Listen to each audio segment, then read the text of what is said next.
हे जे काही पुण्यामध्ये मधल्या काळामध्ये घटना घडल्या त्याच्या संदर्भात 20 तारखेला आपलं मतदान मुंबईचं शेवटचं होतं। मी 21 तारखेला 22 तारखेला दोन्ही दिवस सकाळी 9 वाजल्यापासून मंत्रालयामध्ये होतो आणि या सगळ्या घटनेच्या संदर्भामध्ये मी लक्ष ठेवून होतो। माझं देवेंद्रजींशी बोलणं झालं। देवेंद्रजी म्हणले मी तातडीनं पुण्याला निघालेलो, मी त्याच्यामध्ये स्वतः जातीनं लक्ष घालणार आणि त्यांनी लक्ष घालून त्यांनी स्वतः प्रेस घेतली आणि त्याच्यामध्ये सांगितलं। कारण नसताना एक अशा प्रकारचा गैरसमज समाजामध्ये करून दिला जातो की याच्यात पालकमंत्र्यांचं लक्ष नाही, कुणी लक्ष घातलं नाही। मला मीडियाच्या पुढे यायला आवडत नाही, मीडियाचे अनेक लोकांना माहिती आहे। मी माझं काम करत असतो।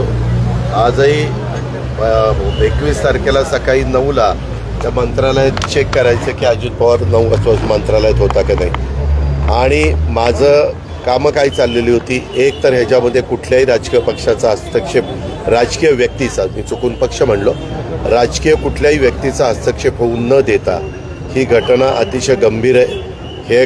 ह्या अशा प्रकारच्या गोष्टी कदापि घडता कामा नये। ह्याच्यामध्ये कायदा सुव्यवस्था उत्तम राखणं हे पोलीस खात्याचं काम आहे आणि ह्या संदर्भामध्ये जे कोणी दोषी असतील त्यांच्यावर कडकमधली ॲक्शन झाली गेली पाहिजे। त्याच्याबद्दल मला वेळोवेळी CP जी काही माहिती द्यायची ते देत होते। CPंनी स्वतः तुमच्याबरोबर पण प्रेस कॉन्फरन्स घेऊन सांगितलं। आज पण मी सकाळी CPंशी बोललो। CP आणि मी दोघांनी त्याच्याबद्दलची चर्चा केली। त्यांनी प्रत्येक मिनिट टू मिनिट कसं काय घडत गेलं ते सांगितलं आणि ह्यामध्ये बेल कसा मिळाला हेही तुम्हाला त्या ठिकाणी कळालं। त्याच्या संदर्भात वेगवेगळ्या बातम्या आल्या।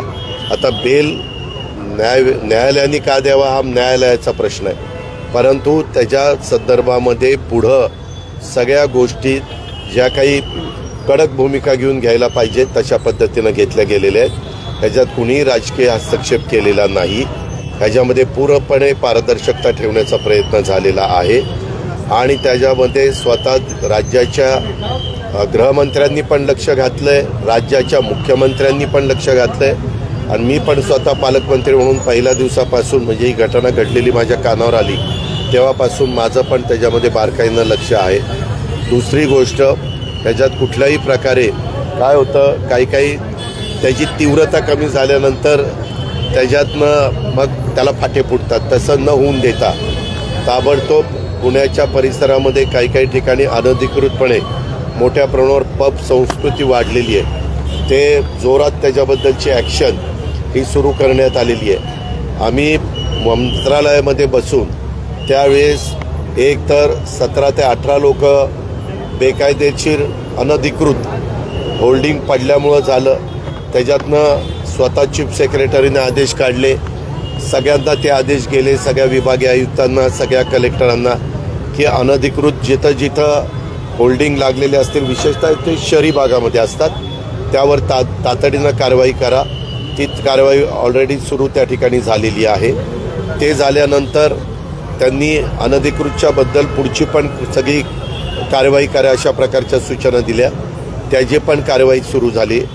आम्ही दुष्काळी परिस्थिती आहे, 20 तारखेपर्यंत आचारसंहिता, आज पण आचारसंहिता आहे, परंतु 20 तारखेला आपल्या महाराष्ट्रातलं 5 टप्प्याचं मतदान संपलं की आम्ही उद्याच्याला कुठली मीटिंग घेतली किंवा काही सूचना केल्या तर त्याच्यात मतदारांना काहीतरी प्रलोभन दाखवलं जातं आहे आणि म्हणून ती मतं मिळवली जाते, असं तर काही होत नाही। म्हणून मी सुरुवातीलाच मुख्यमंत्र्यांनी पण सांगितलं, मी सांगितलं, देवेंद्रजींनी पण सांगितलं की निवडणूक आयोगाला मुख्य सचिवांनी कळवावं की आता 15 दिवस मध्ये गॅप आहे, तर आचारसंहिता शिथिल करा। आचारसंहिता काढून टाकता येत नाही, शिथिल करा